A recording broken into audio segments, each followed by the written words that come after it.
Life was everything I had dreamed it would be. I was married to Jason, a man whose love and devotion had once seemed unshakable. Our relationship was the kind people admired. A love story of shared dreams, inside jokes, and the kind of partnership that made me believe we could conquer anything together. We built a life filled with small joys, Sunday morning pancakes, spontaneous road trips, and whispered plans for the future under a blanket of stars. Our home was warm and inviting, filled with laughter and the scent of fresh flowers Jason would bring home after work. It was a life I cherished, and I had no reason to question its foundation. Jason had always been my rock, my partner, my everything, or so I thought. Then there was Michelle, my twin sister. Identical in appearance but vastly different in personality, Michelle and I had always shared a unique bond. Growing up, people would marvel at how alike we looked, but it was our differences that defined us. Where I was cautious and grounded, Michelle was bold and impulsive.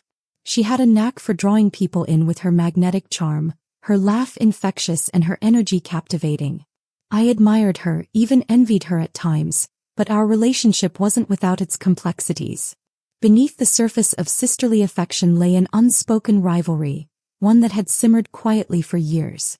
Michelle loved to joke about my picture-perfect life. At family gatherings, her teasing felt playful, but there was always an undertone that unsettled me. "You've got it all, Mia," she'd say with a laugh, her sparkling blue eyes locking onto Jason's. "The perfect husband, the perfect house. I hope you know how lucky you are." I'd smile and brush off her comments, never wanting to believe there was malice behind her words. After all, she was my sister. But there were moments, fleeting yet undeniable, when her laughter lingered a little too long, her hand brushed against Jason's a little too casually, her compliments felt a little too sharp. Jason, for his part, seemed unbothered by Michelle's antics. He would laugh along with her, his deep, rich chuckle filling the room as he dismissed her comments as harmless. "Your sister's just being Michelle," he'd say whenever I mentioned feeling uneasy. "You know how she is, always looking for attention." I wanted to believe him. I wanted to believe that my sister's behavior was nothing more than her usual flair for drama, that my husband's easygoing nature was just part of what made him so lovable. But in the back of my mind, doubt began to creep in. There were subtle shifts, moments that didn't feel quite right. Michelle started stopping by our house more often, always with some excuse. A forgotten scarf, a sudden craving for coffee, a need to vent about her latest misadventure. Jason would welcome her with open arms, his smile warm and genuine. "Your sister's here again," I'd tease, trying to mask my discomfort. "She's family," he'd reply with a shrug as if that explained everything. Maybe it did. Maybe I was reading too much into things. Maybe my own insecurities were clouding my judgment. But deep down I couldn't shake the feeling that something was off. The turning point came during a family dinner at our parents' house. It was a typical evening. Laughter, clinking glasses, and the hum of familiar conversation. Michelle was in her element, regaling everyone with a story about her latest escapade. Jason sat beside her, his attention fixed on her animated gestures and sparkling laughter. I told myself it was nothing, that he was just being polite, but the way he looked at her, it was different. There was a spark in his eyes, a warmth that I hadn't seen in a long time. When I tried to bring it up later, Jason dismissed my concerns with a wave of his hand. "You're imagining things, Mia," he said. "Michelle is your sister. You really think I'd ever look at her like that?" His words stung, not because I doubted his loyalty but because I doubted myself. For weeks, I pushed the feelings aside, convincing myself that I was overreacting. Jason and Michelle continued to spend time together, their interactions always just shy of crossing a line. I told myself it was normal, that siblings-in-law often became close, that I was lucky they got along so well. But the doubt persisted, gnawing at the edges of my happiness. I started noticing the way Jason's smile seemed brighter when Michelle was around, the way her gaze lingered on him just a little too long. And then there were the moments I couldn't explain, the hushed conversations that ended abruptly when I walked into the room, the stolen glances that seemed to carry a weight I didn't understand. One evening, as Jason and I sat on the couch watching a movie, Michelle's name came up in conversation. "She's been stopping by a lot lately," I said casually, trying to keep my tone light. "She's lonely," Jason replied. "You know how she is, always looking for company." "I guess," I said, my voice trailing off. But something in his tone felt off, a note of defensiveness that set my heart racing. Looking back, I realize now that I didn't want to see the truth. I clung to the idea of my perfect life, unwilling to admit that the foundation of my happiness might be built on lies. I wanted to believe in Jason, in our love, in the bond one shared with my sister. But deep down I knew. I knew that something wasn't right, that the people I trusted most were hiding something from me. And though I couldn't yet put it into words, I felt the first cracks in the facade of my perfect life begin to form. The weeks that followed were marked by a growing sense of unease, a gnawing feeling that I couldn't shake no matter how much I tried to convince myself otherwise. Jason and Michelle's interactions continued to escalate in ways that were subtle but impossible to ignore. I told myself it was harmless, that I was overthinking, but deep down I knew better. It started with small things. Jason taking Michelle's calls in another room, their shared laughter over private jokes I wasn't privy to, the way they exchanged knowing looks during family gatherings. At first I tried to brush it off, chalking it up to their easy camaraderie. But each moment chipped away at my trust, leaving me questioning everything. One evening as I was cleaning up after dinner, I noticed Jason's phone buzzing on the counter. Michelle's name flashed on the screen, followed by a message notification. Can't wait for tomorrow, smiling face, smiling eyes. My heart skipped a beat. Tomorrow? What was happening tomorrow? I tried to play it cool, casually asking Jason about his plans. Oh, nothing special, he replied, his voice too nonchalant. Just work stuff. I wanted to believe him, but the nagging doubt in the back of my mind wouldn't let me rest. I started paying closer attention, noticing the way he'd linger on his phone or smile at a message when he thought I wasn't looking. It wasn't just Jason's behavior that changed. Michelle, too, began acting differently. She became more evasive, her visits less frequent but more purposeful. When she did come over, her attention seemed to focus entirely on Jason, her interactions with me feeling like an afterthought. One Saturday afternoon I decided to test the waters. Michelle, I said casually as we sipped coffee on the patio, you've been busy lately. What's been keeping you occupied? Her smile faltered for a fraction of a second before she recovered. Oh, the usual. Work, friends, life. Her answer was vague, but her body language betrayed her discomfort. She shifted in her seat, avoiding eye contact as she changed the subject. That night, I lay awake replaying the conversation in my mind. Something was definitely going on, but I didn't have the proof to confront either of them. The following week, my suspicions deepened when I noticed a familiar scarf in Jason's car, the one Michelle had been wearing the last time I saw her. When I asked him about it, he shrugged. She must have left it here, he said, avoiding my gaze. Why would her scarf be in your car? I pressed. He hesitated, and for a moment I thought he might tell me the truth. But then he brushed it off with a laugh. You're being ridiculous, Mia. You know how forgetful Michelle can be. His dismissal stung, but it also fueled my determination to get to the bottom of whatever was happening. As the days passed, I started noticing other small inconsistencies. Jason working late more often, Michelle canceling plans with me at the last minute, cryptic comments that seemed to hint at a shared secret. One evening, I overheard a hushed phone conversation between Jason and someone whose voice I couldn't quite make out. You can't keep doing this, he said, his tone tense. It's too risky. My heart raced as I strained to hear more, but he ended the call abruptly when he noticed me standing in the doorway. Who was that? I asked, trying to keep my voice steady. Just work, he replied, his tone dismissive. The tension between us grew, and I found myself walking on eggshells, afraid to push too hard for fear of what I might uncover. But the more I tried to ignore the signs, the more obvious they became.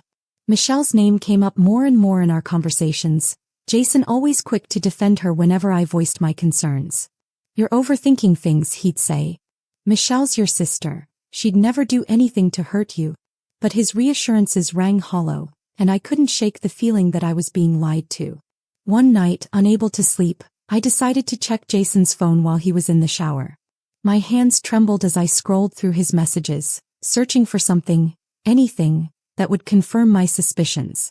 What I found made my blood run cold. A series of texts between Jason and Michelle revealed a level of intimacy that went far beyond what was appropriate. There were inside jokes, late-night conversations, and plans to meet up without my knowledge. The final blow came when I saw a photo of the two of them together, their faces close, their smiles unmistakably flirtatious. My mind raced as I pieced together the evidence. The late nights, the cryptic comments, the lies. It all pointed to one undeniable truth. Jason and Michelle were betraying me in the worst way imaginable. I felt a surge of anger, hurt, and disbelief all at once. How could they do this to me? How could the two people I loved and trusted most betray me like this? I wanted to confront them immediately, to demand answers, but I knew I needed to stay calm. I needed to think about my next steps carefully. That night, as I lay awake in bed, I realized that my life was no longer the picture-perfect dream I had once believed it to be. The cracks in my marriage and my relationship with Michelle had turned into a chasm, and there was no going back. I didn't know what the future held, but I knew one thing for certain. I wouldn't let their betrayal break me.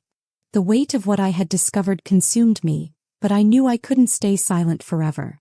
Confrontation felt inevitable, but the timing had to be right. I needed to gather the courage to face the truth head-on, even if it meant unraveling the life I had built. It happened sooner than I expected. One evening while Jason was out, Michelle stopped by unannounced. Her demeanor was different, guarded, almost nervous. She didn't carry her usual air of confidence, and I couldn't help but feel that she knew I was onto her. As she stepped inside, I decided to test her to see if she would slip up. "It's been a while since we've hung out," I said, keeping my tone casual. "What's been keeping you so busy?" "Oh, you know," she replied, avoiding my gaze. "Work's been hectic and I've been trying to take care of myself. Nothing exciting." Her answer felt rehearsed, and I could sense the cracks in her facade. I decided to press further. "You've been spending a lot of time with Jason lately," I said, feigning a light-hearted tone. "What's that about?" She froze for a split second before letting out a forced laugh. "Come on, Mia. You're not jealous, are you? Jason's like a brother to me." Her words stung, not because I believed them but because they confirmed my worst fears. Her laughter felt hollow, and her attempt to deflect only fueled my determination to uncover the truth. The breaking point came a few nights later. Jason came home late, reeking of perfume that wasn't mine. My chest tightened as I confronted him. "Where have you been?"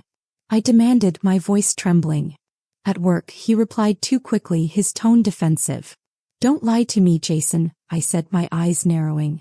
"I know about you and Michelle." The color drained from his face, and for a moment he looked like a deer caught in headlights. "Mia, it's not what you think," he stammered. "Then what is it?" I shot back. "Because the texts, the photos, the lies, none of it looks innocent to me." He tried to deny it, to twist the narrative, but his excuses fell flat. The more he spoke, the more I realized just how deep his betrayal went. "I didn't mean for this to happen," he said finally, his voice breaking. "It was a mistake." "A mistake?" I interrupted, my anger boiling over. "You've been sneaking around with my sister, Jason. This isn't a mistake, it's a choice." His silence spoke volumes. The next day I confronted Michelle. I couldn't wait any longer. I needed answers, and I needed them now. She was at her apartment when I arrived, her face lighting up with feigned surprise when she opened the door. "Mia, what are you doing here?" "We need to talk," I said firmly, pushing past her into the living room. Michelle's smile faded as she closed the door. "What's going on?" "You know exactly what's going on," I replied, my voice shaking with emotion. "I know about you and Jason." "How long has it been going on, Michelle? How long have you been betraying me?" Her expression shifted, guilt and defiance warring on her face. "It's not what you think," she began, but I cut her off. "Don't you dare lie to me," I said, my voice rising. "I trusted you, Michelle. You're my sister. How could you do this to me?" Tears welled up in her eyes, but I refused to let her manipulate me. "It just happened," she said weakly. "I didn't mean to hurt you." "Didn't mean to hurt me?" I repeated, incredulous. "You stole my husband, Michelle. Do you even hear yourself?" The confrontation was explosive, years of unresolved tension and sibling rivalry coming to a head. Michelle tried to justify her actions, claiming that Jason had pursued her, that she had fallen for him despite herself. Her excuses only deepened my anger.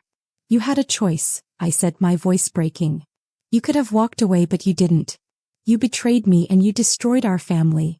By the end of the conversation I felt drained, my heart shattered into pieces. Michelle's tears didn't move me, her apologies felt empty. When I returned home, Jason was waiting for me, his expression a mix of guilt and desperation. "I'm sorry, Mia," he said, his voice trembling. "I messed up. I don't know what I was thinking, but I love you. Please let me fix this." Fix this. I repeated, my voice heavy with disbelief. You don't get to fix this, Jason. You lied to me, betrayed me, and destroyed everything we had.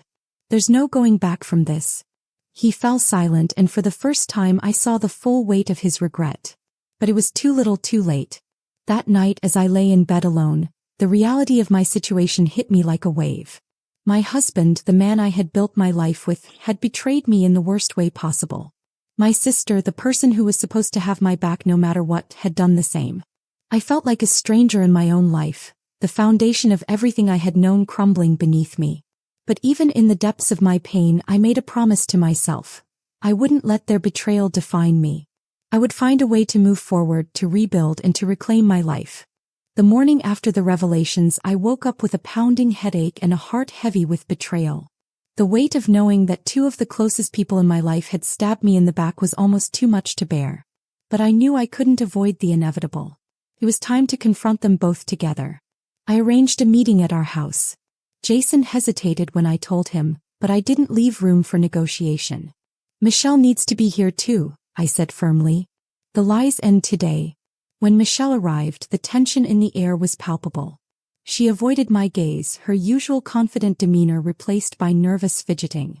Jason stood by the window, looking out as though he might find an escape route in the garden. I took a deep breath, my hands trembling as I stepped into the living room. Sit down, I said, my voice calm but commanding. They obeyed, sitting on opposite ends of the couch like two guilty schoolchildren. I stood in front of them, crossing my arms as I tried to steady my breathing. This is your chance to come clean, I began, my voice shaking with barely contained anger. No more lies. No more excuses. I want the truth, everything. For a moment neither of them spoke. Then Jason cleared his throat, his voice barely above a whisper. It started a few months ago, he admitted, his eyes glued to the floor. I didn't mean for it to happen, Mia. You didn't mean for it to happen? I interrupted, my voice rising. You don't just accidentally have an affair with someone's sister, Jason. Michelle flinched at my words, tears streaming down her face. I'm sorry, Mia, she said, her voice breaking. I never wanted to hurt you. I didn't mean for it to go this far. Stop saying that. I snapped, my emotions boiling over. Both of you keep saying you didn't mean for it to happen as if that makes it any better. You had a choice, Michelle. You're my sister. How could you do this to me? I don't know, she whispered, her voice barely audible. I was jealous, okay? You've always had everything, Jason, the perfect life, the love and respect of everyone around you. I was tired of being second best. Her words hit me like a slap in the face. I had always known there was an undercurrent of competition between us, but I had never imagined it would lead to this. You were tired of being second best, so you decided to destroy my life? I said, my voice trembling with disbelief. Jason finally looked up, his eyes filled with guilt. It wasn't her fault, he said. I'm the one who let it happen. I was weak, Mia. No, I cut him off. You don't get to pin this on weakness. You made a choice, Jason. Both of you did. And now you have to live with the consequences. The confrontation spiraled into an emotional explosion, years of buried resentment and unspoken truths coming to the surface. Michelle blamed me for always being the favorite, for having the life she felt she deserved. Jason tried to defend his actions, claiming he had felt neglected in our marriage, that he had turned to Michelle out of loneliness. Their excuses only fueled my anger. Do you even hear yourselves? I shouted. You're trying to justify the most unforgivable betrayal. There's no excuse for what you've done. By the time the confrontation ended, I felt emotionally drained, as though I had poured out every ounce of hurt, anger, and disappointment that had been building inside me. Michelle left in tears, her apologies ringing hollow in my ears. Jason stayed, trying to salvage what was left of our marriage, but I knew it was over. There's nothing left to save, I told him, my voice steady despite the ache in my chest. You destroyed us, Jason. And I don't think I'll ever be able to forgive you for that. He begged me to reconsider, to give him another chance, but I stood my ground. You've taken enough from me, I said. Now it's time for me to take care of myself. That night, I packed a suitcase and left the house that had once been my sanctuary. I couldn't stay there, not with the memories of their betrayal haunting every room. I stayed with Clara, my best friend, who welcomed me with open arms and a glass of wine. I can't believe they did this to you, Clara said, her voice filled with righteous anger. You deserve so much better, Mia. And you'll get through this, I promise. Her support was a lifeline, a reminder that I wasn't alone even in the darkest of times. As I lay in bed that night staring at the ceiling, I felt a strange sense of relief. The truth was out, the lies exposed. It hurt, God, it hurt, but at least I didn't have to live in the dark anymore. I didn't know what the future held, but one thing was certain. I wouldn't let their betrayal define me.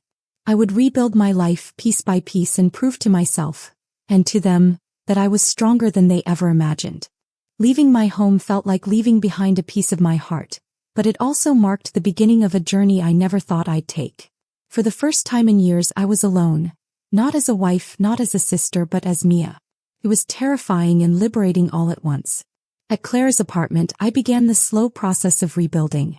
She gave me space to grieve but was always there when I needed her. You're stronger than you think, she said one evening as we sat on her balcony, watching the city lights twinkle in the distance. And this is your chance to prove it, to yourself and to everyone else. Her words stayed with me, a beacon of hope in an otherwise bleak landscape. I decided to take things one step at a time, starting with the basics. I found a temporary job at a small publishing house, something I had always dreamed of doing but had never pursued while married to Jason. Work became my sanctuary. The quiet hum of the office, the smell of freshly printed books, and the satisfaction of meeting deadlines gave me a sense of purpose. My co-workers were kind and supportive, and for the first time in months I felt like I was part of something positive. I can't believe you've never worked in publishing before, my manager Sarah said one day. You're a natural at this. Her compliment made me smile, a flicker of confidence sparking within me. I also began to focus on myself in ways I hadn't before. I started running in the mornings, the rhythm of my footsteps pounding against the pavement matching the steady beat of my heart. I signed up for a painting class, rediscovering a passion I had abandoned years ago. The more I invested in myself, the more I realized how much I had neglected my own needs in my marriage. I had spent so much time supporting Jason, putting his dreams and ambitions above my own, that I had forgotten what it felt like to dream for myself. One afternoon, as I was organizing old photos and mementos, I came across a journal I had kept in my early 20s. Flipping through its pages, I was struck by how ambitious and full of life I had once been. I wanted so much, I whispered to myself, tears welling in my eyes. And I gave it all up for him. But instead of despair, I felt a surge of determination. It wasn't too late to chase those dreams, to become the person I had always wanted to be. Clara, ever the cheerleader, encouraged me every step of the way. You're glowing, Mia, she said one evening as we got ready for a girls' night out. It's like you're finally coming back to life. And she was right. I was coming back to life, slowly but surely. As my confidence grew, I began to rebuild my social circle. I reconnected with old friends, people I had drifted away from during my marriage, and made new connections through work and hobbies. Each new interaction felt like a step toward reclaiming the vibrant, independent person I had once been. One evening, at an art exhibit I attended with Claire, I found myself laughing, really laughing, for the first time in what felt like forever. The sound startled me, but it also felt good, like a part of me I had forgotten was coming back to the surface. Meanwhile, Jason tried to reach out, sending messages and leaving voicemails that I refused to answer. I miss you, Mia, one text read. Please let me explain. Let me make it right. But I wasn't ready to face him. Every time I thought about the life we had shared, the lies he had told, and the betrayal he had inflicted, I felt a wave of anger and sadness. I knew I needed more time to heal before I could even consider hearing him out. Michelle, on the other hand, remained silent. She had disappeared from my life completely, and part of me was grateful for the distance. I couldn't bear to see her, to hear her try to justify what she had done. Despite the pain they had caused me, I refused to let their actions define my future. Instead, I focused on the things I could control: my career, my friendships, and my own happiness. One day, while walking through the park, I paused to watch a group of children playing by the fountain. Their laughter was infectious, their joy unrestrained, and for the first time in months I felt a sense of peace. This is my life now, I thought. It's not perfect, but it's mine. And that's enough. The days turned into weeks, and I began to see tangible progress in my journey of self-recovery. The hurt was still there, but it no longer consumed me. Instead, I channeled my energy into rediscovering who I was, Independent of Jason, independent of Michelle, independent of the pain they had caused. Work became more than just a job. It became a passion. At the publishing house, I found myself thriving in ways I hadn't imagined. I took on bigger projects, managing deadlines and even contributing ideas for book covers and marketing campaigns. Mia, your instincts are spot on, Sarah, my manager, said one afternoon. Have you ever thought about taking on a leadership role here? The suggestion stunned me, but it also sparked something deep inside. A belief in my own potential. I'd love to, I said, my voice filled with a newfound confidence. At the same time, I began to explore parts of myself that had been dormant for years. My morning runs became a ritual, a time for me to clear my head and connect with my thoughts. I found joy in painting again, creating vibrant canvases that reflected my emotions, both the pain of the past and the hope of the future. One evening, as I worked on a piece in my small home studio, Clara stopped by. She stood behind me, admiring the bold strokes and rich colors. You've always been talented, she said, her voice warm. I'm glad you're finally giving yourself the chance to shine. Her words meant everything to me.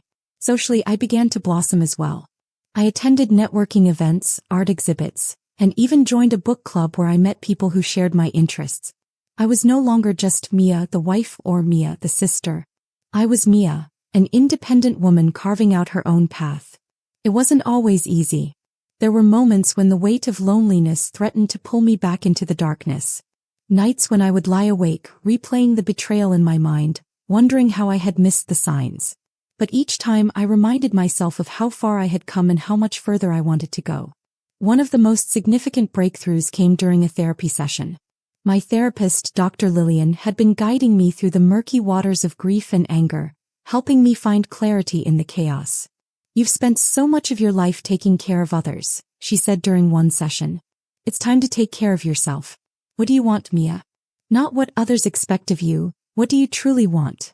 The question lingered in my mind long after the session ended. For years, I had molded my life around Jason's ambitions and Michelle's needs, always putting myself last. Now for the first time, I was free to dream for myself. One evening, while flipping through an old journal, I came across a list of goals I had written in my early 20s. Among them was a dream I had almost forgotten: to write a book. The idea both excited and terrified me, but I couldn't shake the feeling that this was something I needed to do. I began writing in the evenings after work, pouring my thoughts and experiences onto the page. The process was cathartic, a way to reclaim my narrative and turn my pain into something meaningful. As the months passed, I started to see the fruits of my labor. My paintings were displayed at a local gallery, my work at the publishing house earned me a promotion, and my writing began to take shape in ways I hadn't anticipated. You're unstoppable, Clara said one evening as we celebrated my promotion with wine and laughter. Jason and Michelle wouldn't even recognize you now. Her words made me smile, not because I cared about what Jason or Michelle thought, but because she was right. I barely recognized myself and I loved the person I was becoming. Jason continued to reach out during this time, his messages alternating between apologies and pleas for forgiveness. I read them but never responded, knowing that engaging with him would only set me back. Michelle, meanwhile, remained silent, her absence speaking volumes. Part of me wondered if she felt regret, but I wasn't ready to confront that question. One evening, as I walked through the park after a particularly productive day at work, I found myself reflecting on how far I had come. The air was crisp, the sky painted in hues of pink and orange as the sun set, and for the first time in what felt like forever, I felt a deep sense of peace. I had built a life for myself. A life that was vibrant, fulfilling, and entirely my own. And while the pain of Jason and Michelle's betrayal would always be a part of my story, it no longer defined me. As I continued rebuilding my life, the world seemed to shift in my favor. Opportunities arose, friendships flourished, and the walls of my new self-made existence grew stronger every day. But life, it seemed, had a way of dealing its own brand of justice. It started with whispers, casual mentions from mutual acquaintances about Michelle's life falling apart. At first, I ignored them, refusing to let my curiosity pull me back into the web of my sister's choices. But the rumors persisted, growing louder with each passing week. She's not doing too well, Clara mentioned one evening as we sipped coffee in a cozy cafe. Apparently, her relationship with Jason is strained, to say the least. I tried to feign indifference, but a small part of me couldn't help feeling vindicated. After all, Michelle had destroyed my life for a man who wasn't worth it. Soon the details began to emerge. Jason, it seemed, was struggling to maintain the facade of their relationship. Friends reported heated arguments at social events, cold silences where affection should have been. The honeymoon phase, if there ever was one, had come to an abrupt end.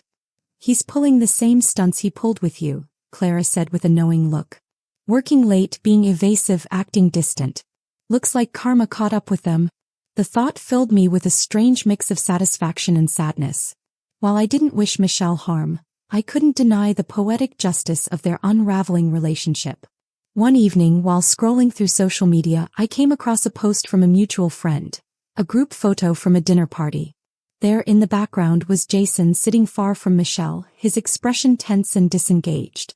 Michelle, on the other hand, looked as though she was trying to plaster on a smile despite the obvious tension between them. For the first time, I allowed myself to feel pity for her.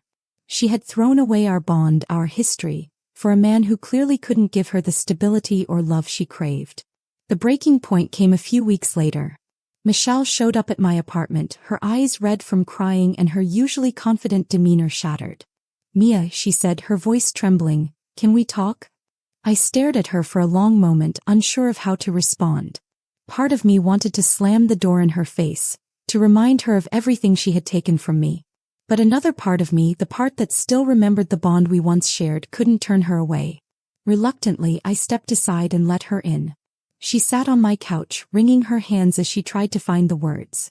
"Jason and we're not doing well," she admitted, her voice barely above a whisper. I raised an eyebrow. "I could have told you that," I said, unable to keep the bitterness out of my tone. Her eyes filled with tears. "I know I deserve that," she said. "I know I've done terrible things, Mia. But I didn't know who else to turn to." The audacity of her words made me laugh. A sharp, bitter sound that startled even me. "You're joking, right?" I said, crossing my arms. "You ruined my marriage, Michelle. You betrayed me in the worst way possible. And now you're here expecting me to comfort you?" She broke down, sobbing into her hands. "I didn't know it would be like this," she said between sobs. "Jason, he's not who I thought he was. He lies, he hides things. I don't even know who he is anymore." Her words felt like a slap to the face. "You didn't know?"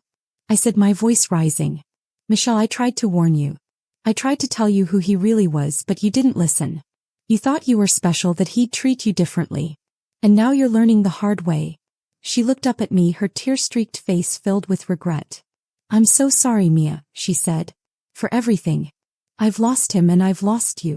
I don't know how to fix this." Her apology felt hollow, like too little too late. I wanted to believe her, to forgive her, but the wounds she had inflicted were still too fresh. "I don't know if you can fix this, Michelle," I said honestly. "You made your choices and now you have to live with the consequences." She nodded, her shoulders slumping as she realized the weight of her actions. "I understand," she said softly. I hope someday you can forgive me." Her words hung in the air as she stood to leave, and I didn't stop her. Watching her walk out of my apartment, I felt a strange sense of closure. She had come to me broken just as I had been, and while it didn't erase the pain, it reminded me of how far I had come. As the dust settled in the aftermath of Michelle's visit, life began to feel lighter. I had reclaimed so much of what I had lost. My independence, my confidence, and my joy. But just as I was beginning to find my footing, Jason reappeared in my life, bringing with him a wave of emotions I wasn't ready to confront. It started with a text, one I almost ignored. "Mia, can we talk? I need to see you." I stared at the screen, my thumb hovering over the delete button. But curiosity, or perhaps a lingering need for closure, got the better of me. I didn't respond right away, letting him stew in the silence that mirrored the void he had left in my life. A few days later, I found him waiting outside my workplace, his familiar face lined with regret. He looked different, worn down, like the weight of his choices had finally caught up with him. "Mia," he said, stepping toward me as I exited the building. "Please, I just need a few minutes." I hesitated, my heart pounding in my chest. Part of me wanted to walk away, to deny him the chance to explain himself. But another part of me, the part that had loved him for so long, needed to hear what he had to say. "Fine," I said, crossing my arms. 5 minutes. We walked to a nearby park, the tension between us palpable. Jason ran a hand through his hair, a nervous habit I knew all too well. I don't even know where to start, he admitted, his voice heavy with emotion. Start with the truth, I said, my tone sharper than I intended. Why are you here, Jason?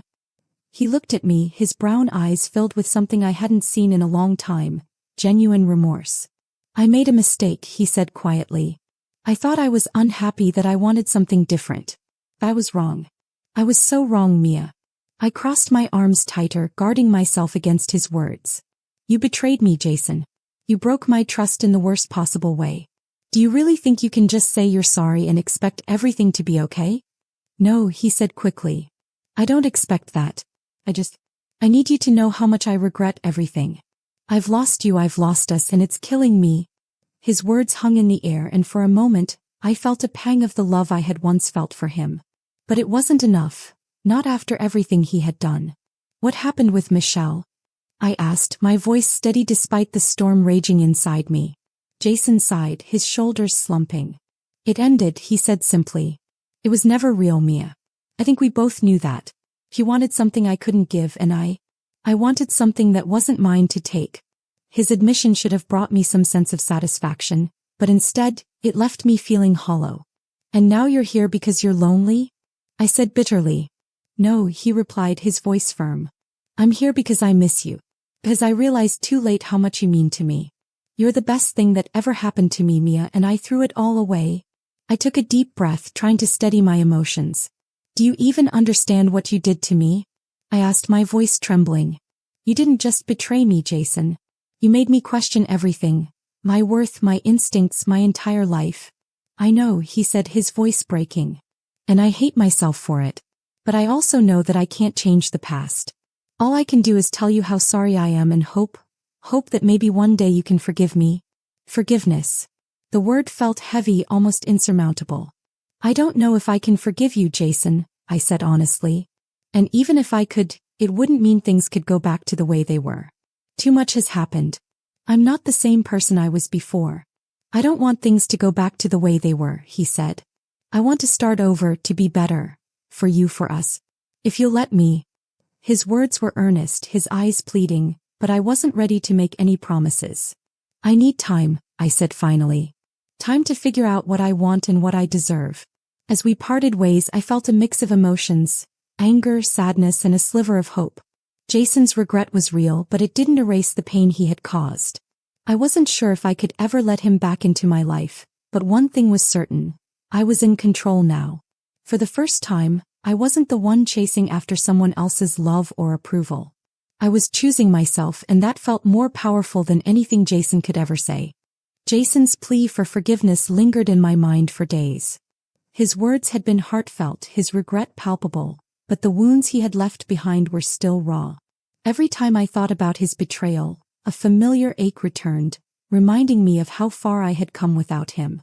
I spent the following weeks focusing on myself, throwing my energy into my work, my hobbies, and my friendships. My life was fuller now, brighter, and I wasn't about to let his return overshadow the progress I had made. Clara, always my voice of reason, didn't mince words when I told her about Jason's apology.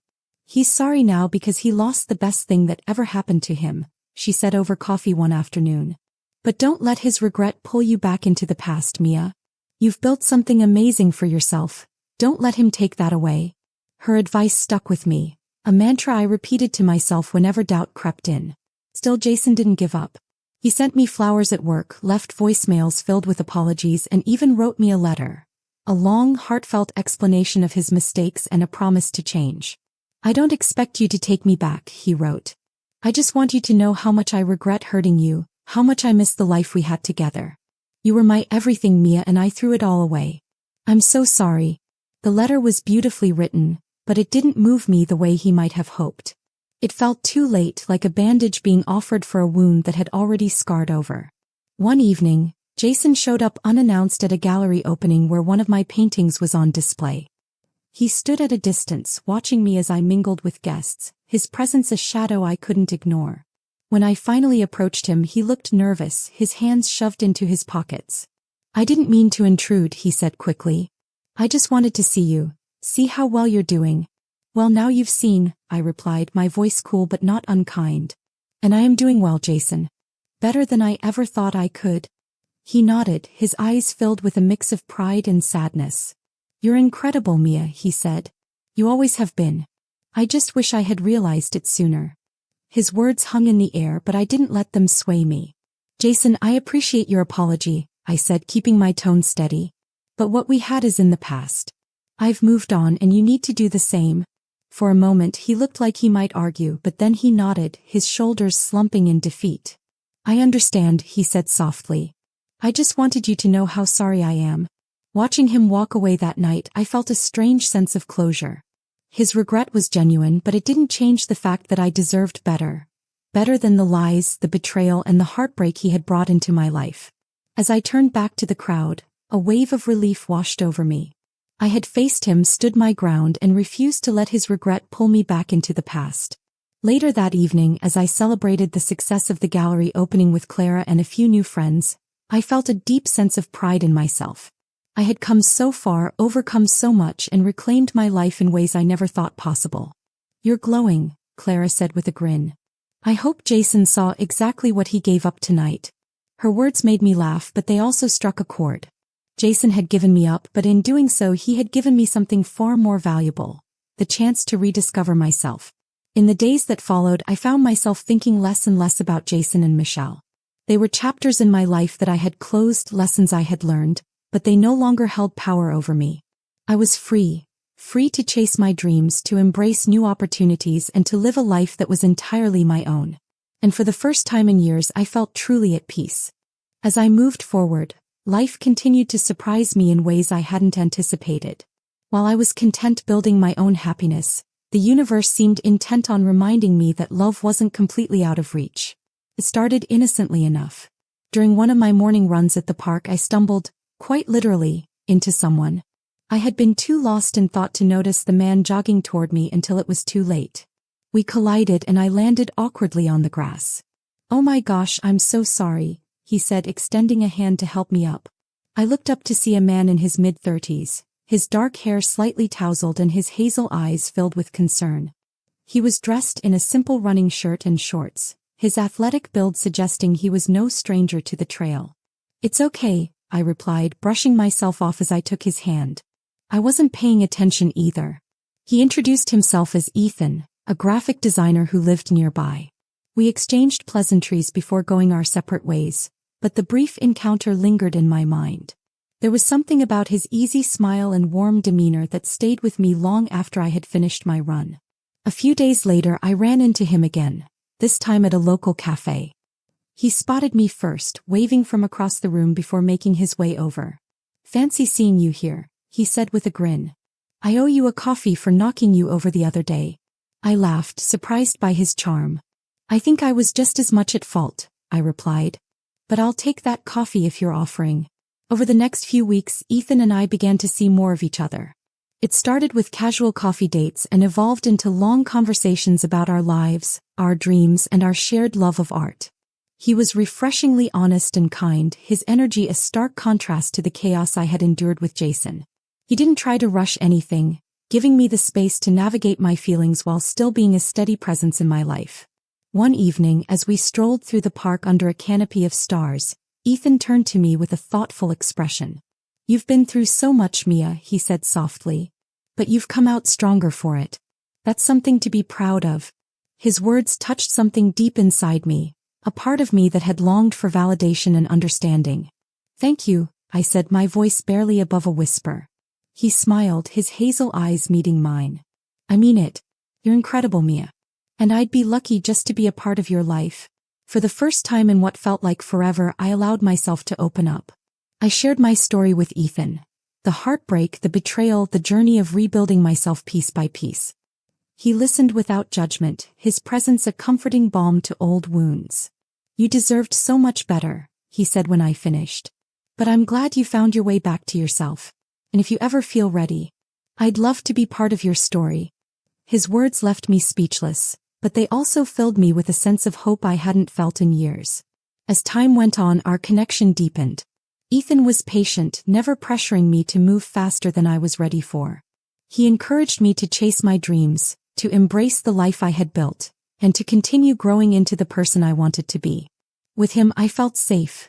Safe to laugh, to cry, to be vulnerable in ways I hadn't been since Jason. And while I was cautious about giving my heart away again, I couldn't deny the spark between us. One evening, as we stood on the balcony of his apartment watching the city lights, Ethan turned to me and said, "Mia, I know you're still healing and I don't want to rush anything. But I need you to know how much I care about you. You're incredible and I'll wait as long as it takes for you to feel the same." His honesty took my breath away, and in that moment I realized how far I had come. I wasn't the same woman who had been betrayed and broken. I was stronger, wiser, and ready to embrace the possibility of love again. "I care about you too," I said, my voice steady despite the tears in my eyes. "And I think I'm ready to see where this goes." His smile lit up the night, and as he wrapped me in a warm embrace, I felt something I hadn't felt in years. Joy. Pure, unfiltered joy. As my relationship with Ethan blossomed, I found myself reflecting on how far I had come since Jason and Michelle's betrayal. The pain they had inflicted no longer defined me. Instead, it fueled my determination to succeed. I channeled every ounce of energy into building a life so fulfilling and vibrant that their absence felt like a blessing. Work became a stage where I thrived. My contributions to the publishing house didn't go unnoticed. I spearheaded innovative projects, secured high-profile clients, and even organized a charity event that brought attention to our company's mission. "Mia, you've outdone yourself," Sarah said during a team meeting. "We've never had someone bring this much creativity and passion to the team. You're invaluable." Her words filled me with pride, and I realized that I had finally found a career where I could truly shine. Outside of work, my personal projects also began to flourish. The paintings I had started as a form of therapy were now in high demand, with galleries requesting exhibitions and collectors eager to purchase my pieces. One afternoon, as I stood in a packed gallery surrounded by my artwork, I felt an overwhelming sense of accomplishment. I had turned my pain into beauty, my heartbreak into art, and it was resonating with people in ways I never expected. "You're an inspiration, Mia," one attendee said, their voice filled with admiration. "Your work tells such a powerful story." It was a story I was proud to share. Meanwhile, Jason and Michelle's lives seemed to take a different trajectory. Word spread through mutual friends that their relationship had completely fallen apart.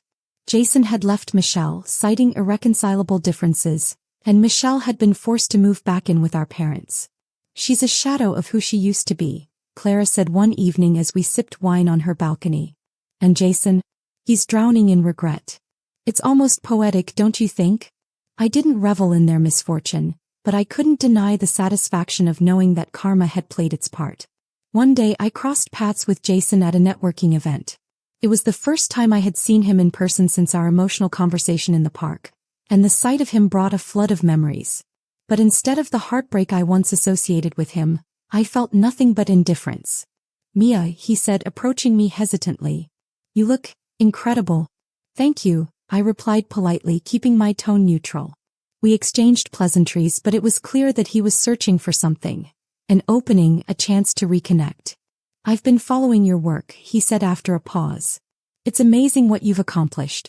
I'm really proud of you." His words felt hollow, like too little too late. "Thank you," I said simply, offering him a polite smile. When the conversation ended, I walked away feeling lighter, as though a weight I hadn't realized I was carrying had finally been lifted.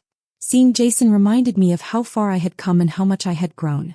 Later that evening, Ethan joined me at the event, his presence grounding me in a way that Jason's never had.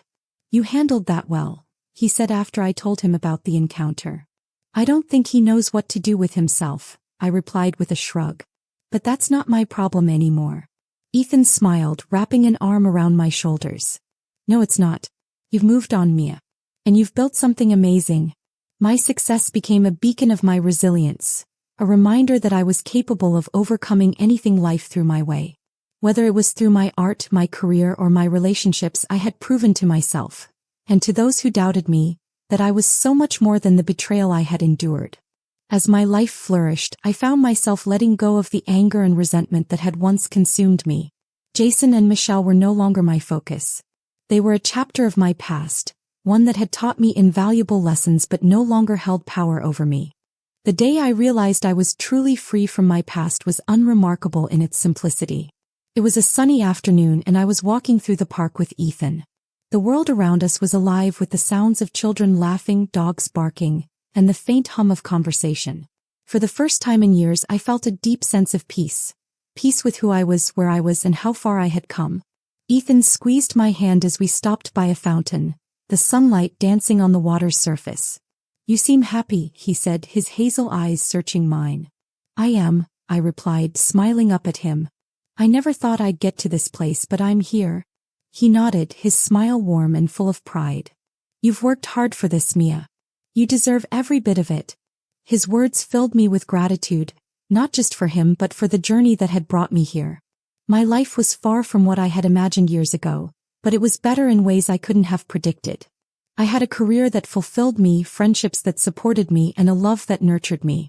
The wounds Jason and Michelle had inflicted had long since scarred over, leaving behind a strength I hadn't known I possessed. They had tried to break me, but in doing so, they had pushed me to discover just how resilient I truly was. One evening, as I sat in my apartment surrounded by paintings and manuscripts, I reflected on the journey that had brought me here. The betrayal, the heartbreak, the anger. It had all been a crucible forging me into the person I was now. I no longer felt the need to prove anything to Jason or Michelle. Their opinions, their regrets, their lives, they didn't matter anymore. What mattered was the life I had built, a life that was vibrant, fulfilling, and entirely my own. A few weeks later, an unexpected opportunity arose. My paintings caught the attention of a renowned gallery in the city, and they offered me a solo exhibition.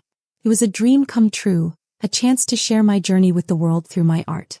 At the opening night of the exhibition, I stood surrounded by my work, the room filled with people who had come to celebrate my success. Ethan was by my side, his pride in me evident in the way he looked at me. "You've made it, Mia," he said, his voice filled with emotion. "This is your moment." I smiled, feeling a warmth I hadn't felt in years. "It is," I replied. "And it's just the beginning." As the night went on, I found myself reflecting on the road that had led me here. The pain and betrayal had been devastating, but they had also been a catalyst for change. They had forced me to confront my fears, to rediscover my strength, and to embrace the person I was meant to be. I was no longer defined by my past, no longer tethered to the pain of Jason and Michelle's betrayal. Instead, I was defined by my resilience, my courage, and my determination to live a life that was true to myself. Looking around the gallery, I felt an overwhelming sense of gratitude, for the people who had supported me, for the opportunities that had come my way, and for the lessons I had learned along the way. This was my new chapter, one filled with hope, love, and endless possibilities. And as I stood there, surrounded by my art and the people who mattered most, I knew that I had finally found my happy ending.